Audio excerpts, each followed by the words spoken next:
Good morning, good afternoon, and good evening, everyone. Welcome to the Founder Institute Silicon Valley graduation event. My name is Ryan Micheletti, and I'm head of global operations for the Founder Institute. And so most of you probably already know that Founder Institute is the world's largest pre-seed startup accelerator. Over the last 12 years, we've launched over 5,000 portfolio companies across 200 cities with the largest mentor network in the world of 21,000 mentors. And we also launched a company called VC Lab, which is the world's largest VC firm creator. It's a venture capital accelerator program where we help emerging managers launch their funds. And so over the next 5 years, our goal is to launch over 1,000 new venture capital funds and another 5,000 startup companies through Founder Institute. And so as head of global operations, I work with startup leaders all over the world to help them launch companies and build their startup ecosystems. And in addition to that, I also run our flagship Silicon Valley program as a managing director. So I'm proud to say that FI Silicon Valley is one of the toughest programs in the world for early stage founders. Our cohort for the Silicon Valley Summer 2021 cohort, which is graduating today, it started with over 100 founders, of which the top 20 are graduating and have earned the title Founder Institute Alumni. And so before we jump into the event today, let me give you a brief overview of the agenda. So in a minute, I'll introduce Eric Lowe, who is a Founder Institute alumni from our previous Silicon Valley cohort, and he's going to provide an alumni update. Then Eric is going to introduce Phil Libin, who is a longtime Founder Institute mentor. Phil was the co-founder of Evernote, turned venture capitalist at All Turtles, and then he is now the CEO of mmhmm, which is one of the coolest video companies coming out of Silicon Valley. And then after Phil's keynote, we're going to dive right into the founder pitches. So we have a handful of the 20 founders that will be doing their 3-minute pitch today live during the event. And so if you're in the audience, you can use the chat to ask questions and connect with the alumni afterwards. And so finally, at the end of this event, around 11 a.m. Pacific, we're going to do a global founder networking session on AirMeet. So we're going to move from Zoom webinar over to AirMeet. And this will allow you in the audience to meet with other founders, Founder Institute mentors who might be joining us today, investors of the program. And so AirMeet is sort of what we use to connect you, people through our global network, to startup mentors, experts, and resources that will help you with your startup.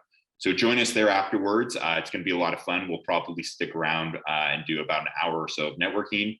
And we'll send that link for AirMeet at the very end of this event. So before we get started, I'd like to give a big shout out to Founder Institute Santa Cruz and Silicon Valley and the other programs where we have open admissions. If you're a founder or if you know a founder who's interested in being backed by the largest startup network in the world, go to fi.co/enrolling to check out the programs where we're accepting applications globally.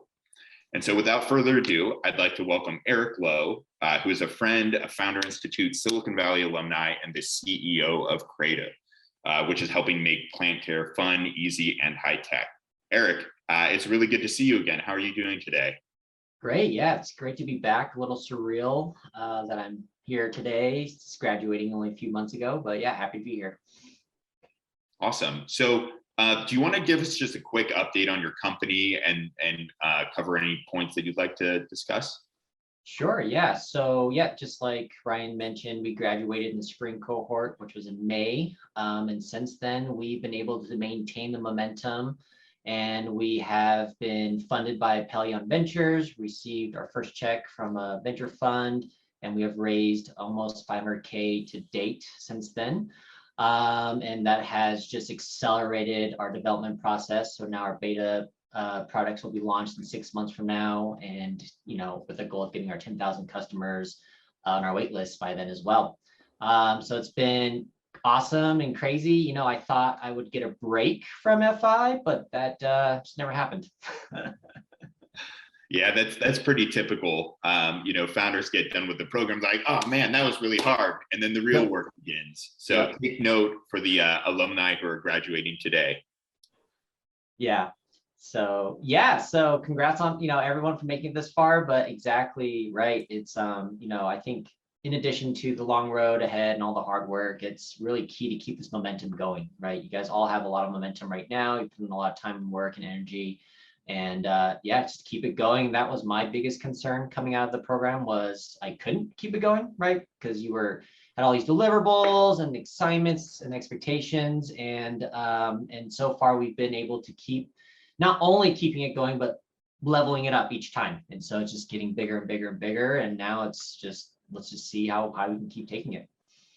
Awesome. Well, I'm excited to see your progress, and let's connect offline because I think there's some things we should catch up about.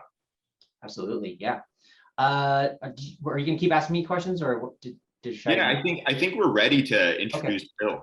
Okay, great. Well, yeah, I'm really honored to introduce Phil. First time I've heard about his company, was a TechCrunch article, and the headline was just raises 100 million without a pitch deck, and I was like, what? How can you, like, how's that possible? And so that really caught my interest, and found out it was Phil, and of course he's got an amazing track record and a lot of expertise behind him, and so it's not a surprise that he's able to take his newest company, to where it is. So really excited to introduce Phil and to get to hear what he's going to present today. Great, thank you.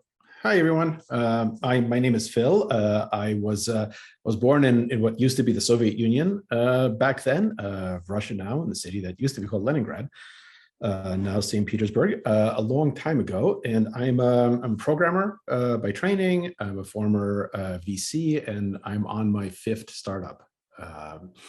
If I were to give this talk, I've been mentoring at Founder Institute for a long time. I think maybe since something like 2009. And so if I speak in the beginning of a semester, I usually just tell everyone how you should definitely not start a startup. It's not too late. Just quit now. It's a really brutal experience. So most of my advice is about how not to be an entrepreneur. Certainly not, maybe not the first time, certainly not the second time. The 5th time is a little bit too much. But I'm talking to you at graduation, so it's way too late for that. You guys are at a later stage. So I'm not going to talk about why not to start a startup. I'm going to talk about why this is actually the best time in the world to start something. So, and congratulate all of you on graduating. So I am currently the CEO of All Turtles, which is a product studio where we try to build meaningful products that are hopefully a little bit good for the world. And as Eric said, my newest company is called mmhmm, which is a video company that's trying to give you communication superpowers, really transform the way that the world thinks about video, thinks about communicating. Before that, I was the co-founder and CEO of Evernote, and then a few companies a while back. And since as I mentioned, I grew up in what was the Soviet Union. I went to 1st grade there in school. I was pretty indoctrinated with with quotes from the Soviet founders. And there's one quote in particular that I remember well, which I think is very applicable to startup thinking and startup timing. It was a quote by Vladimir Lenin. This is how I remember Vladimir Lenin. And I don't know if he actually said this. This could be apocryphal. It's also a little bit suspicious because I very much remember hearing this quote, but I remember hearing it in English, and it didn't speak English when I could have heard it. So maybe it never actually happened. Who knows? Anyway, the important thing is the quote was, sometimes decades go by and not much happens. And then weeks go by and decades happen. And I think that's what we're living through right now. I think right now we're living through the changiest time in my lifetime. The most active, the biggest change that the world has seen in the past, 50 years at least. Decades are happening every couple of weeks right now. And that's it's very scary. It's very scary to the vast majority of people because people are fundamentally conservative, and change is scary. When change happens, especially at this rate, usually has all sorts of negative consequences, and people very much try to resist it, try to hold it back, try to go back to a previous time. And I think the main thing that defines entrepreneurs is we're a little bit crazy. We run towards the change, at least the good ones. We're not afraid of it. We want it. We seek it. when we see change happening over the horizon, we really try to run at it. We try to dance with it. We try to make it something good. Even though very often there's a lot of destruction that goes on, and which is what we're seeing in the world right now. There's a lot of bad stuff. There's a lot of destruction, but there's also a lot of change. Everything is getting thrown up in the air. Decades are changing. Decades are happening every few weeks. And whenever that happens, that's a very good time to actually make some of those pieces that are gotten thrown up in the air, make some of them land in configurations that you think would be better for the world. So this is because of that, because of COVID, because of video, because of people's profound different understanding now than what they had 2 years ago. Probably the best time in the history of the universe to actually start a company, to actually make a startup, to actually try to make a difference. So what is this change? I think it kind of comes down to this. We have a motto at mmhmm and Old Turtles, and we're a fully distributed company. Our motto is you should work where you can have the best job, and you should live where you can have the best life. It's very basic. Work where you can have the best job, live where you can have the best life. And the difference is, for the first time ever, for the first time in the history of the universe, hundreds of millions of people can make these two decisions, where they can have the best job and where they can have the best life, independently of each other. That was never true before. It was only true before for very, very rich people, very small number of people that actually had the opportunity to do that. The vast majority of us could never decide where to work and where to live independently. It was always a compromise, or one of them would dominate the other. For instance, in my life, I've never before this had an opportunity to ever ask, where do I want to live? I never even considered that. Where do I want to live? Because it was always about where the job was. You know, I was in San Francisco because that's where the job was. That was the best place to build a company. Did I want to live there? Well, I mean, I don't know, probably not really, but that was never even a luxury I had. And this year, for the first time in my life, I could think about, well, where do I want to be? What kind of life do I want to have? And not have that effect where I work. And it isn't just me, it's every single person that works for any of our companies can make that same choice, because we're fully distributed. We pay people the same, regardless of where they are. People can live anywhere. We hire people globally. And not just true for people in my company, it's true for a few 100 million people who are fortunate enough right now worldwide to work in a fully distributed company. And hopefully over the next 5 or 10 years, it's going to go from a few 100 million people to 2 billion people that can make this decision. And the ripples from that change will affect everything in society, will affect everything in the world. There's never been a change like this in recent memory. This is bigger than when I started my first company. When I started my first company, the big change was .com. It was the internet. This is in the late 90s. Everyone ran around saying .com. The internet was going to change everything, and it did. When I started Evernote in 2007, 2008, the big change was smartphones, was mobile. Everyone was running around saying smartphones, mobile, it was going to change the world, and it did. This is bigger. This change of distributed work and distributed life is a bigger change. It's more profound. It's going to affect everything. It's going to affect how we think about school, how we think about work, how we think about shopping, how we think about entertainment, how we think about education, how we think about food, how we think about money and retirement. What does it mean to work and then save up so that you can retire, so that you can enjoy life when you're old?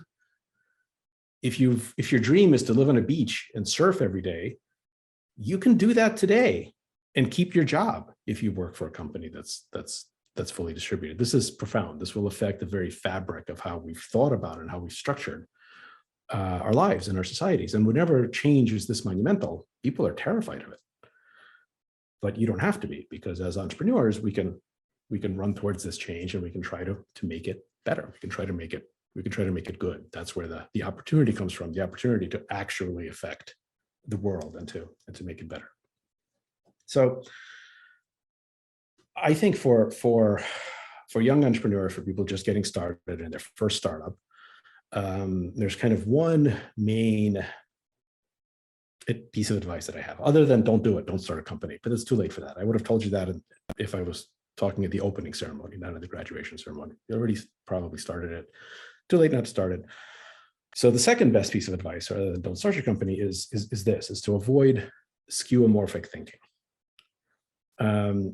Skeuomorphism is a word that means when you try to recreate a previous reality using a new technology.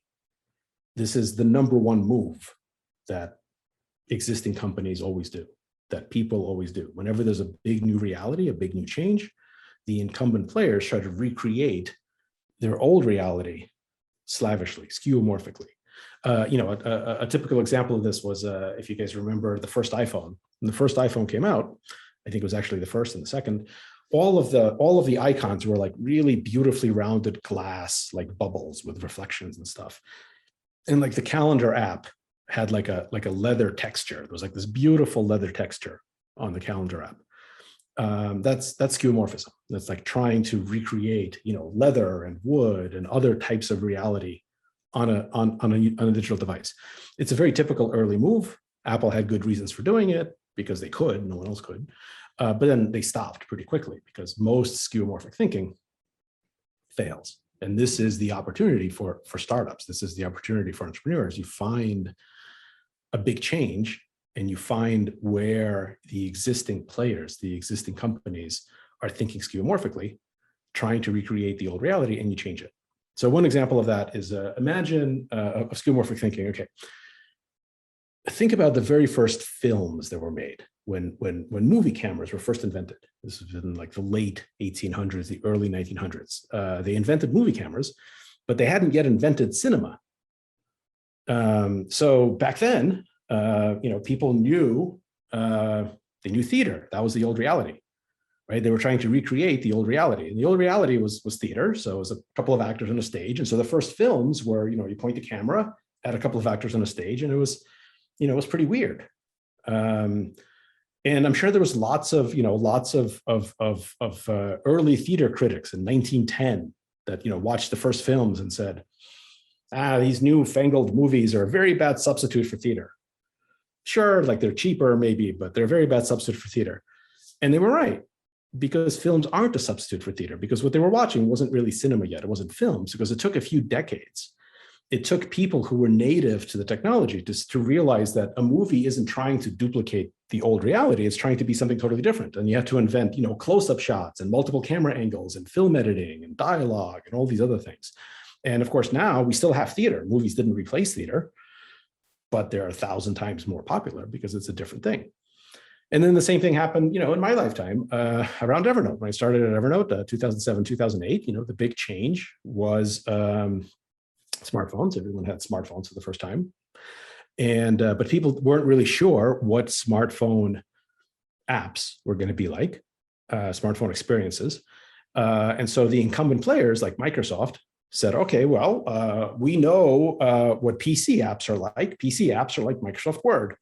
And, a smartphone is just a small PC that you can put in your pocket. Literally, the Microsoft smartphone product was called Pocket PC because they literally thought it was a PC that you put in your pocket. Just stupid. Skeuomorphic, not stupid, it's skeuomorphic.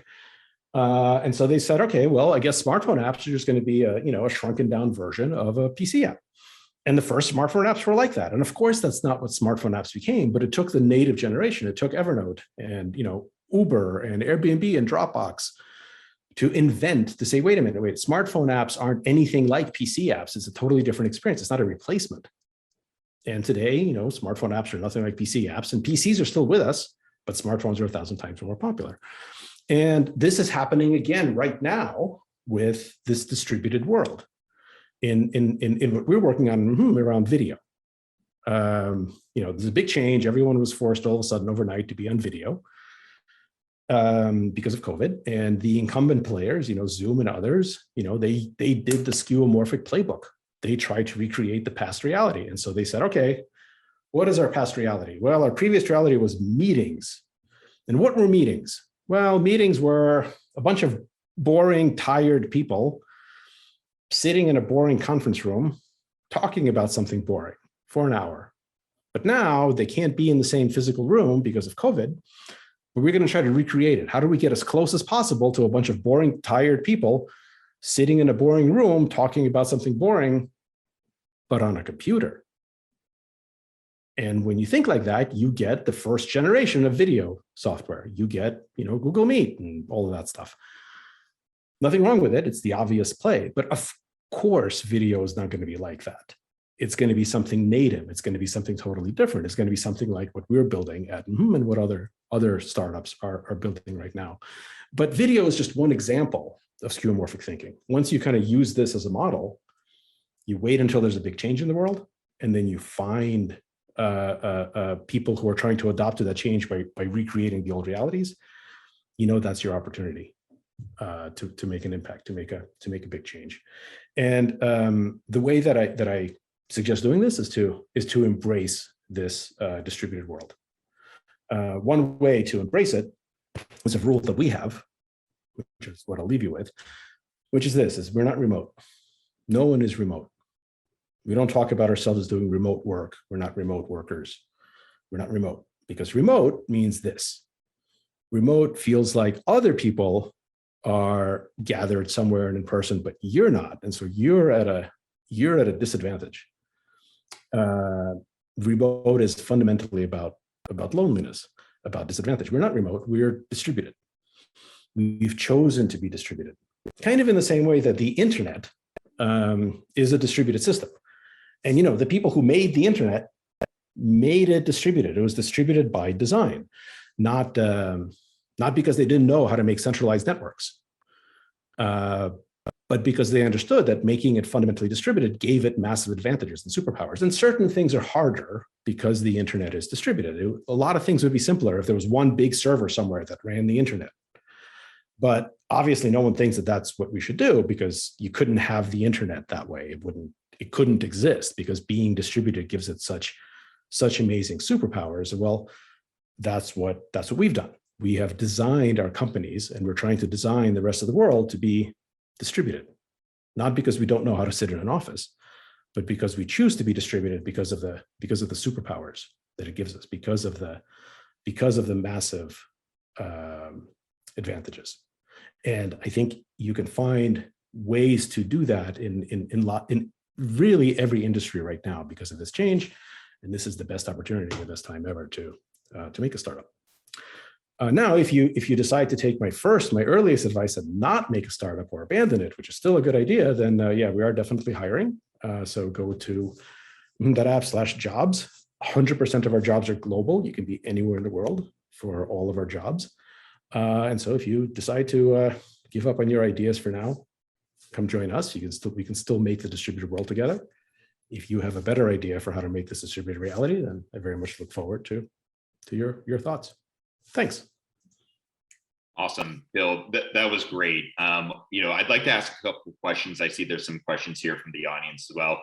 Let's talk about distributed entrepreneurship. And back before the pandemic, I think it was even like as soon as 4 years ago, over half of all of the billion-dollar companies were being built in Silicon Valley, and then a large chunk was over in China, and then you started getting some to pop up all over the world. Now, if you look at the distribution of these kind of billion-dollar companies or unicorns, they're popping up everywhere. And so seeing that you live in this kind of distributed world, what best practices would you recommend for these entrepreneurs who are building distributed startup companies? Well, I don't live in a distributed world. I live in Benthamville, Arkansas, which is important because I live in an actual community and I have friends and I go out to eat dinner, and my life is my life. I work in a distributed world. And that's the big change, right? Is this is not a fake life. This is not a virtual life. This is a real life. In fact, it's actually much better. It's actually much easier to have the right balance and the right separation. It doesn't really matter geographically where you are. You should be where you're enjoying yourself the most. And yeah, I completely agree. I think the reason I came to Silicon Valley, the reason I came to San Francisco is because that's where I wanted to build Evernote. because that was the best place to build it, because all of the investors were there, and many of the investors wouldn't talk to you unless you were from there or there, not from there, but at least there now.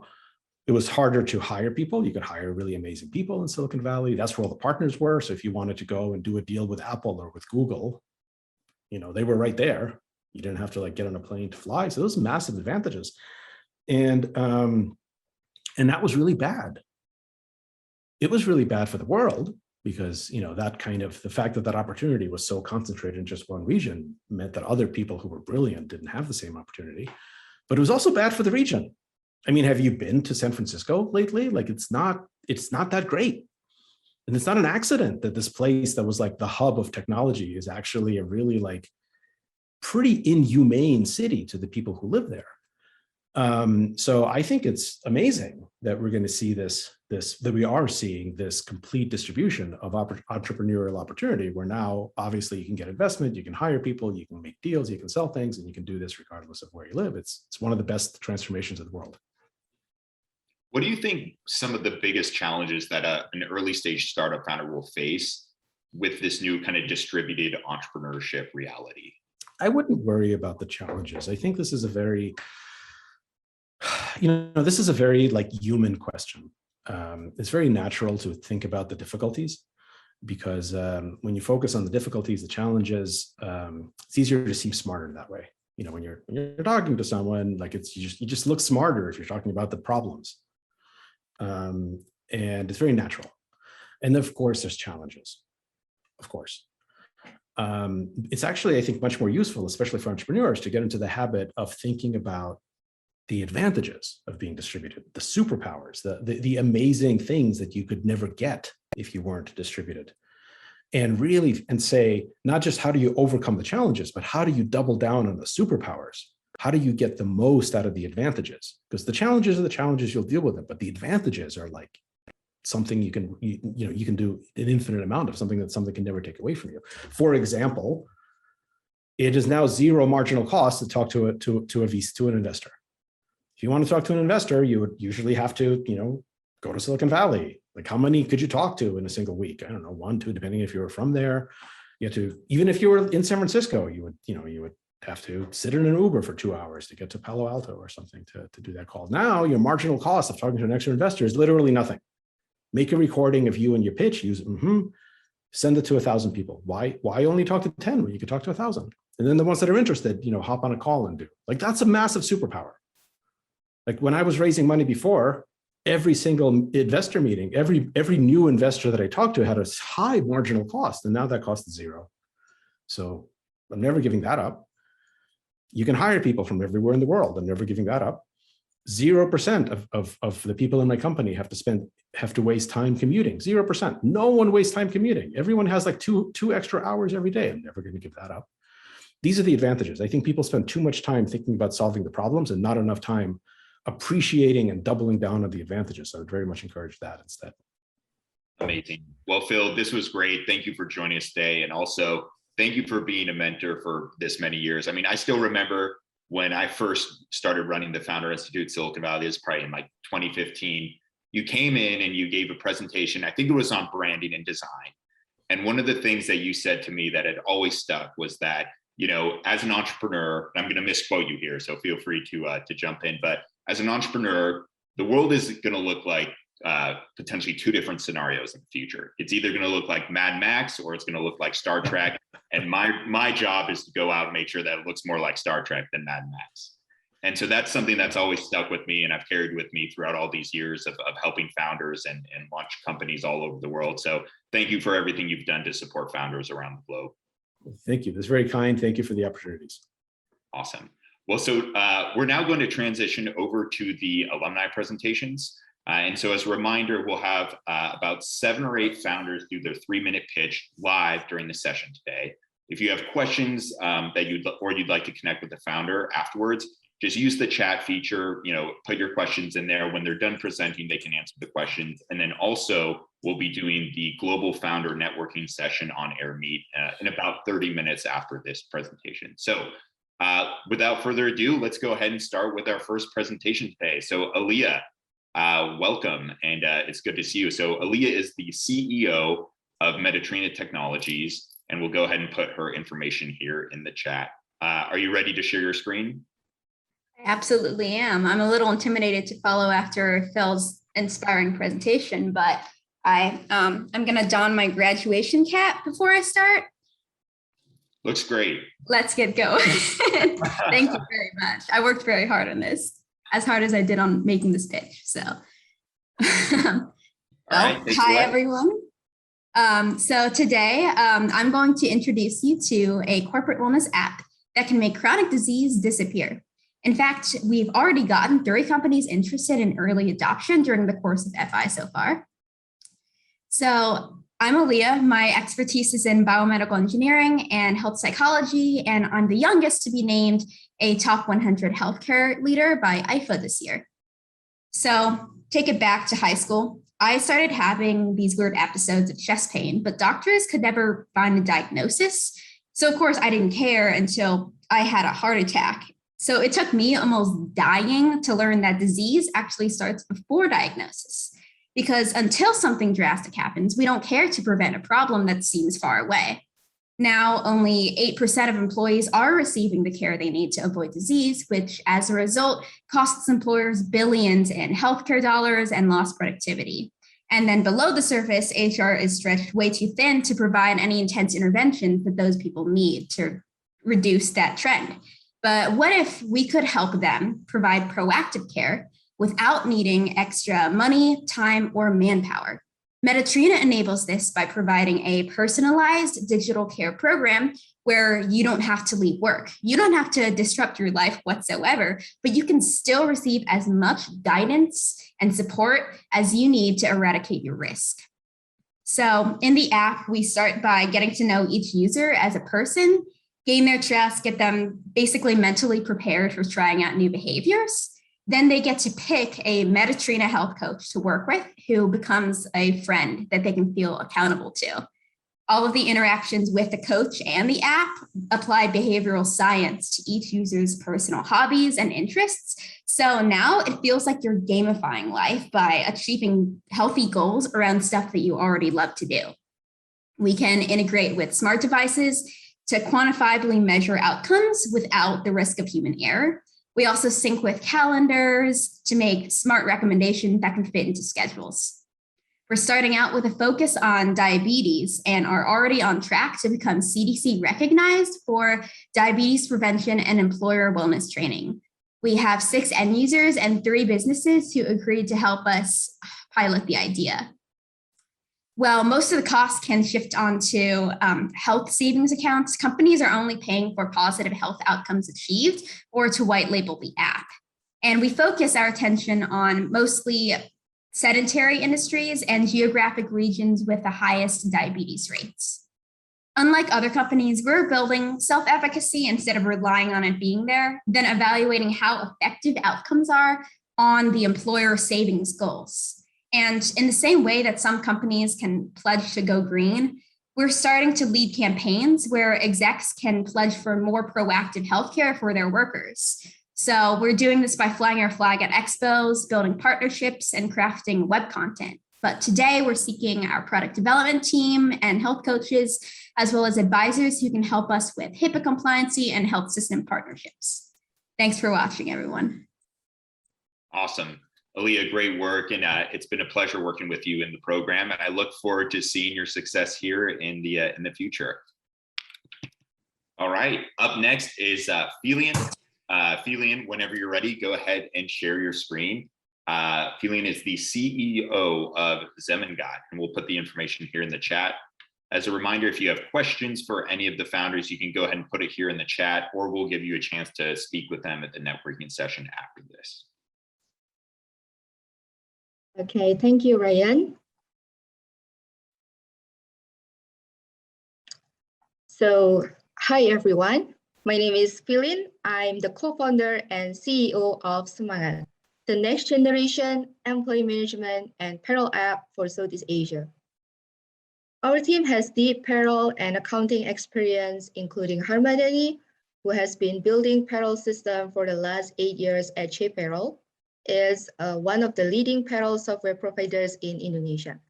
And myself, I am a serial entrepreneur who previously founded Fenty, an agency that helps SMEs scale up.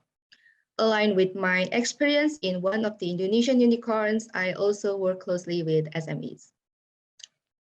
So in Indonesia, it is hard for SMEs to manage their employees' payroll because it takes an average of 5 days to do payroll calculations.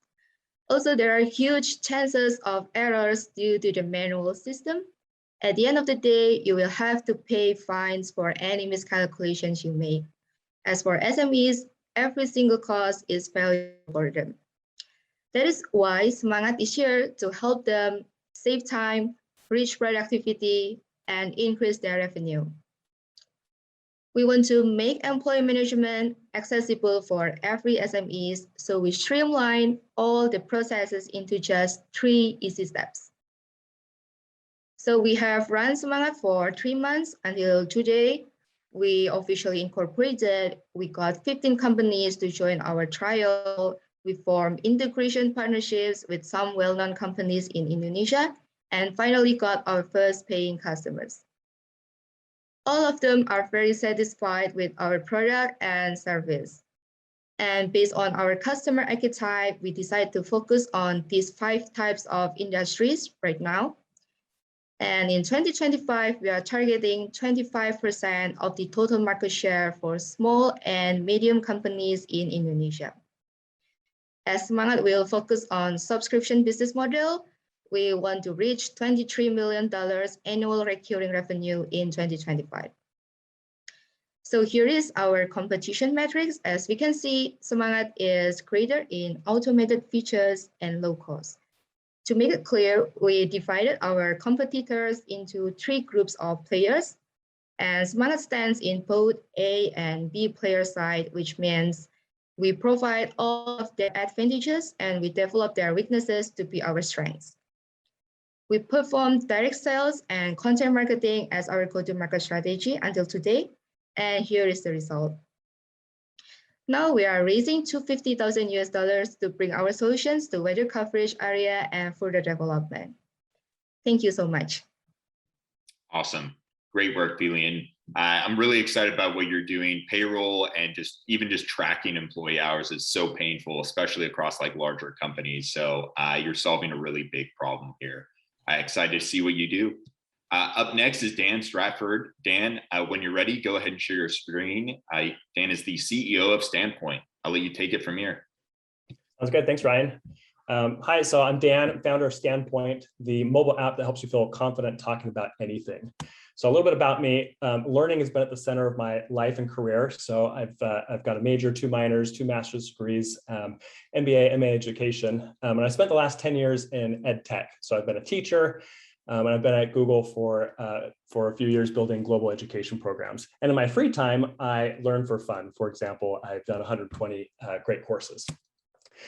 And there are some problems that are hard to learn about. These tend to be the problems that don't have a clear right or wrong answer.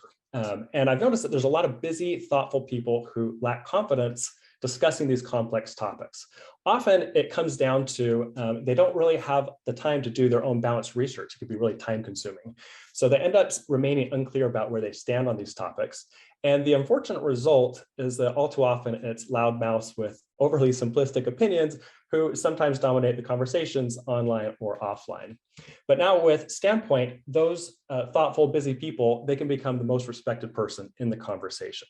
And they do this because they can learn deeply about the topic in a way that fits their busy life, so that they can articulate a nuanced standpoint with that credibility, and then be the person in the conversation who's bringing clarity and empathy to the conversation. So that's what we're building with Standpoint. You would choose your topic, and then the app takes you on a guided learning experience where you master foundational knowledge, you explore areas of debate, and you do this all in bite-sized intervals that fit around your busy schedule until you arrive at until you get your standpoint, at which point you can easily share and compare with friends to facilitate deeper conversations. 140 people have joined our beta waitlist because this solves a problem for them that they are experiencing right now. And here are some of the things that some of them say. funneling through information, understanding, it can be so time consuming. Or the choice was to either say nothing or spend 30 hours researching, but being apolitical is actually not cool. So I felt judged. Or I want to be engaged and informed, but as a working mom with 2 kids, it's so hard, and I hate that. These people have told me that they'd be willing to spend $8 a month for an app that does this well, and we can keep our acquisition costs low by taking advantage of the natural inclination to share with others and compare where they stand on different things. It's a freemium app, so a percentage of the content would be free for all users. It's a growing market, so education apps is $21 billion, growing at 26% CAGR, and there are already examples of apps that are doing this really well. For example, Duolingo built a $4 billion business around learning languages in these fun, bite-sized intervals and tracking your progress over time. We're doing the same thing, but with these important, complex topics. Existing solutions that are out there often don't approach this as a learning problem, and that's where Standpoint can really shine with these really guided experiences to your own nuanced standpoint, all in bite-sized intervals. So we're launching our beta in January. In the meantime, we're testing prototypes and recruiting a team. So my ask today is around team. So looking for people to help with development, with consumer app UX, with content curation. If you or someone you know is interested in creating a more thoughtful, more informed world, please reach out to me at dan@standpointlearning.com. Thanks so much. Awesome. Great work, Dan. This is such a cool concept. I'm really excited to use the beta when it's built. This is great. Up next is Tewodros. So Tewodros, when you're ready, go ahead and share your screen. Tewodros is the CEO of Synergy.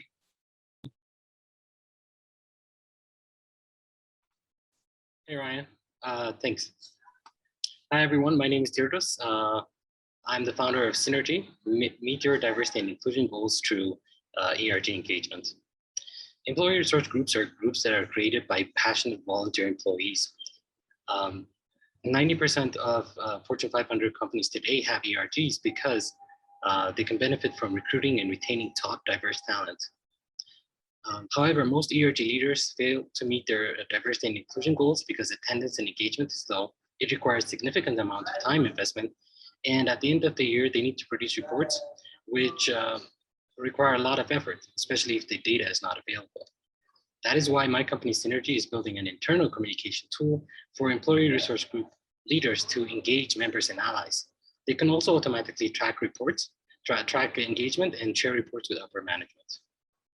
Synergy empowers employee engagement through safe and open discussions. ERG leaders can also gain insights into their groups through advanced analytics. We're devoted to safeguarding employees' private information. That is why Synergy uses the latest technologies in text, audio, and video synthesis to completely change personas online. This allows for real issues to surface without having to worry about job security. We offer software as a service. Our revenue model is an adaptive subscription model where enterprise ERG leaders pay $5 per member per year. We expect our revenue to be 1.1 million by 2023. Our addressable market is the $313 million diversity, equity, inclusion, and belonging marketplace, which grew threefold since 2019. To date, Synergy has been incorporated as a C Corp in Delaware. We've had 3 enterprise directors of diversity and inclusion say that they'd be interested in using the product. And we've already joined the largest ERG leader network with over 850 members. We're currently working on an MVP, which will be available next month. None of our direct competitors have our advanced privacy or our mobile first. We also don't require enterprise buy-in. Our indirect competitors are impractical for ERGs with 150 members or more. Our objective over the next 18 months is to acquire 100 ERGs. And to do so, pre-launch, we're leveraging the ERG networks that we're already a part of. Post-launch, we aim to optimize our digital marketing efforts and affiliate marketing strategies. I am a technical founder with a master's in IT from Carnegie Mellon University. Currently have 2 advisors on board for customer acquisition and product strategy. We are seeking $500,000 to reach 1.1 million in annual recurring revenue by 2023. Help empower diversity leaders. Feel free to reach out to me or learn more at synergy.group. Thank you. Awesome. Great work, Tewodros, and thanks for staying up. I know it's evening where you are right now. I really liked your presentation. We also had Misty Langford, who is the CEO of Fleet Fleet. She was going to give her presentation today, but she's actually sick. She has a cough, and she wanted to postpone. So, Misty, I see you're here. Maybe you could share some details about what you're working on here in the chat, and I would also encourage the other alumni who are part of the cohort, go ahead and share your information, websites, description, etc., in the chat here. So up next, we're going to move over to Fabian. Fabian, when you're ready, go ahead and share your screen. Fabian is the CEO of Strip Mall. Perfect. Thank you very much, Ryan.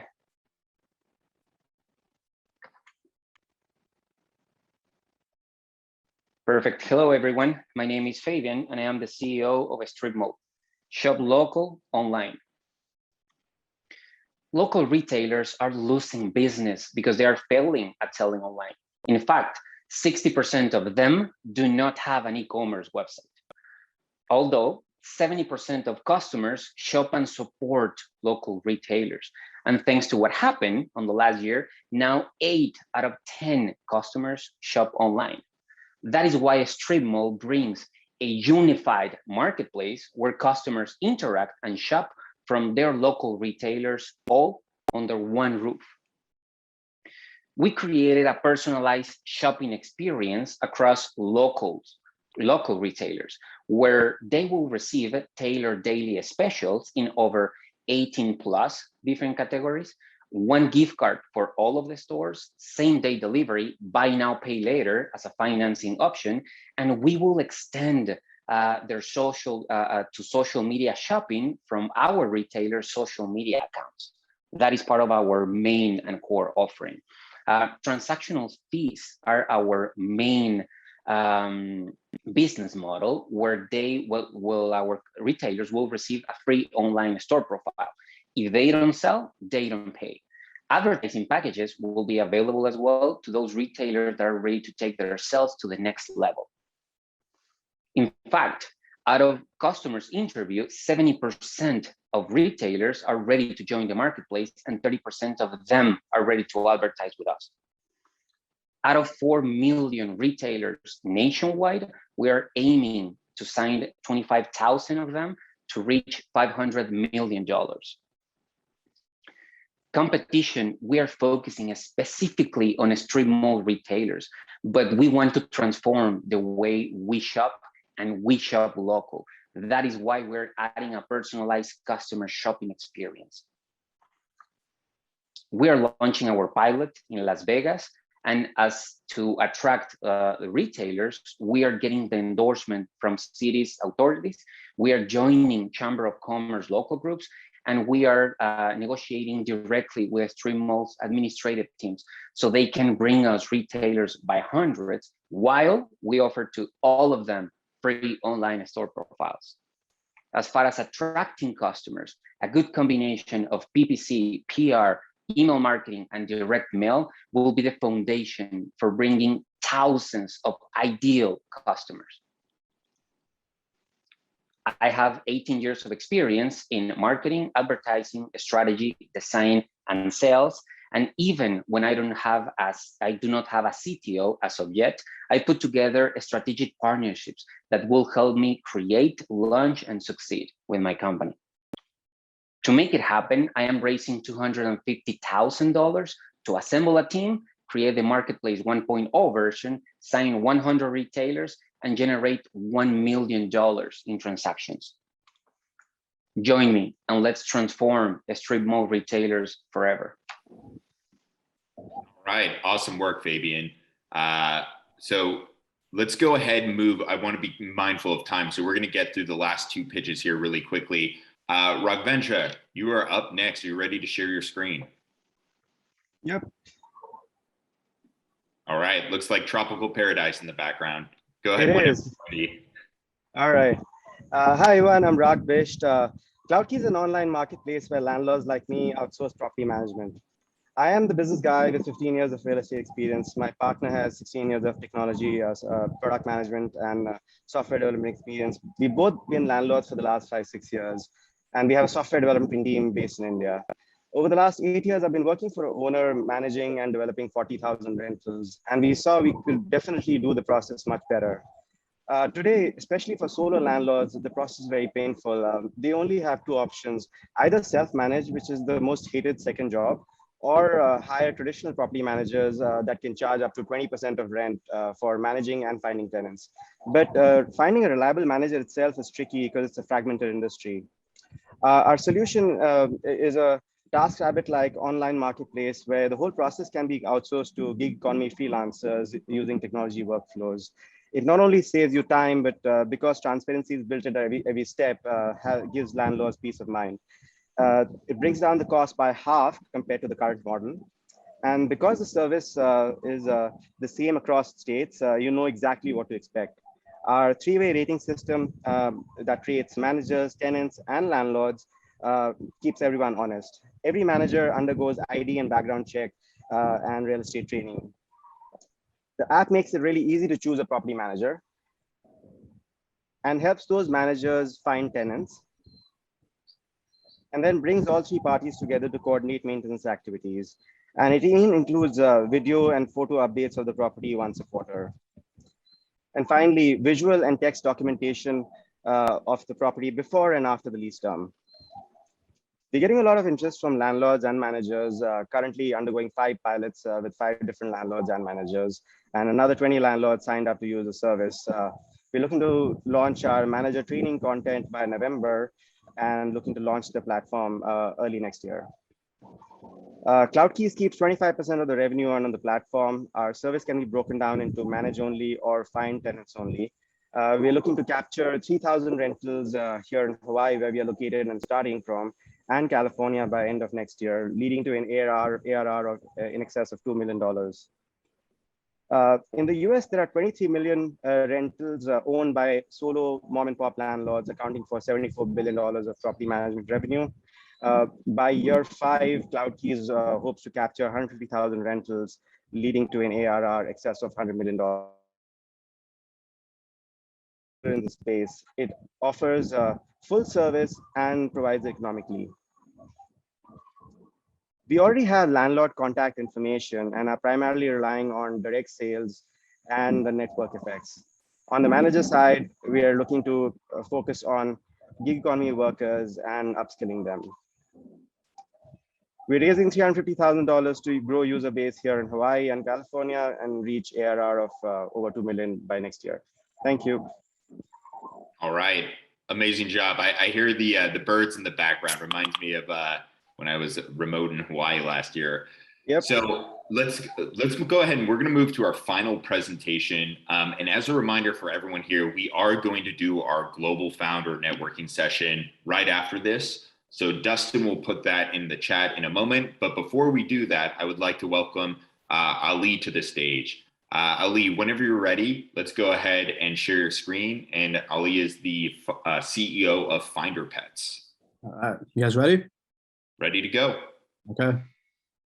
Let me know if you guys can see everything clearly, like last time. Yep, good to go. All right. So, hello, my name is Ali, former pet scam victim and co-founder of finderpets. We help finding a new pet safe and easy. I want to share my journey with you on how I got here. I was so excited to get my new Persian cat Simba after spending hours online searching and putting in my order and deposit until it never came in. I got scammed. Then I thought to myself, this couldn't possibly be only happening to me. So the problem is searching for the ideal pet is a difficult and tedious process. Navigating through all these websites is time consuming and expensive. It takes an average of 48 to 72 hours to find your ideal pet. And according to the BBB, over 80% of these pet ordering websites are fraudulent and scam up to $700. Pet scamming also involves the harmful practice of pet mills and backyard breeding, which will bring harm to pets mentally, physically, and possible health issues. Our solution is to help you find your new pet safe and easy.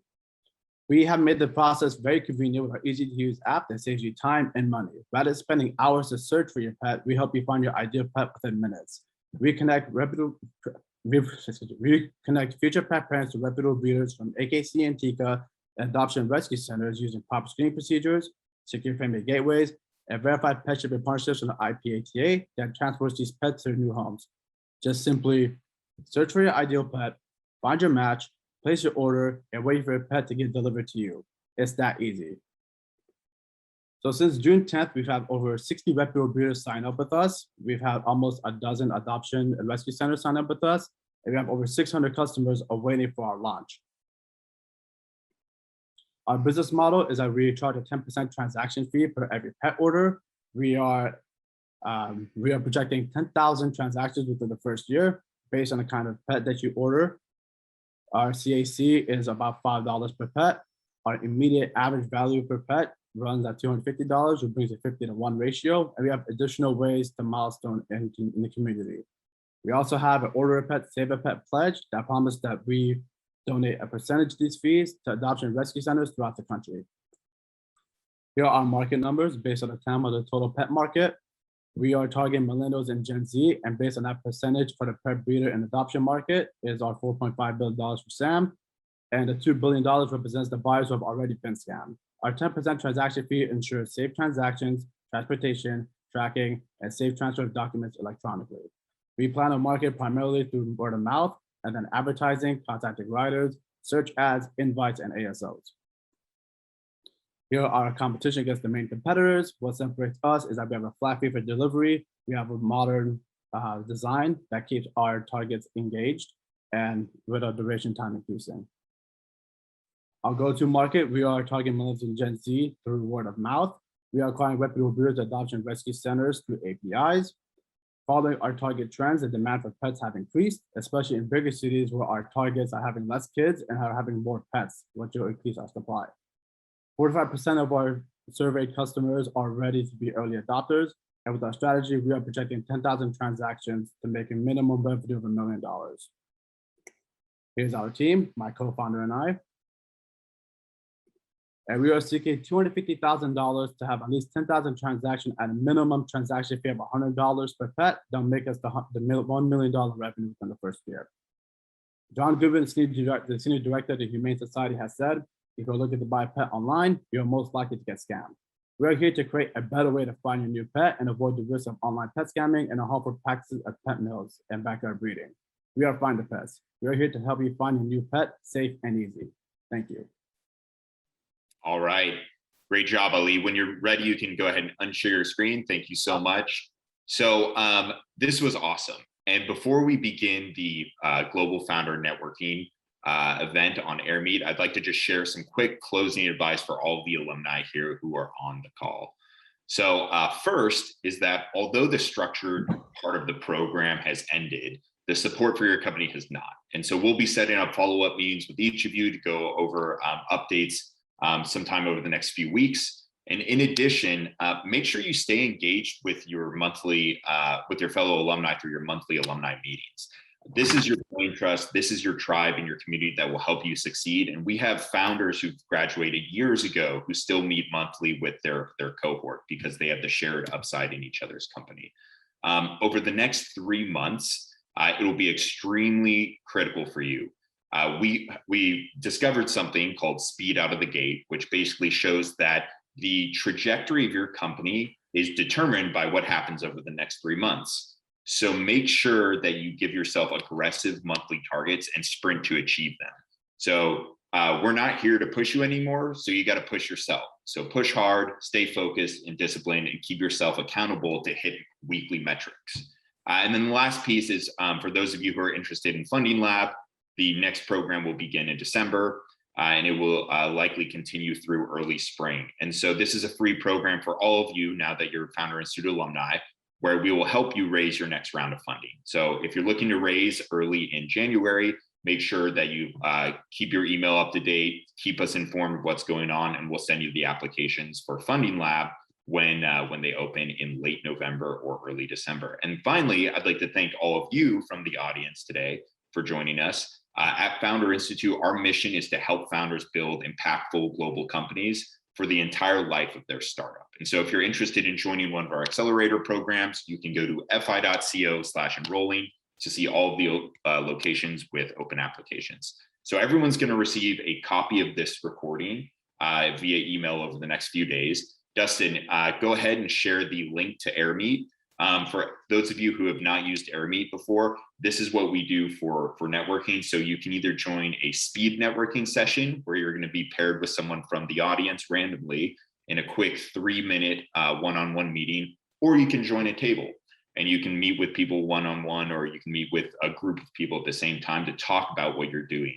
And so the networking room will stay open for several hours. And I definitely recommend doing the speed networking piece because that's how you're going to meet most people. So let's go ahead and head to the lounge. I'm going to keep this line open for a little bit just so everyone can click the link. I see that there's a lot of people putting information here in the chat. So we may just have to keep pasting this in here just so everyone has it. And I want to thank the mentors who have helped the founders throughout the entire program. And mentors and founders, thank you so much for everything you've done. We're going to go ahead and end this presentation now, and we'll see everyone on the other side. Thanks so much.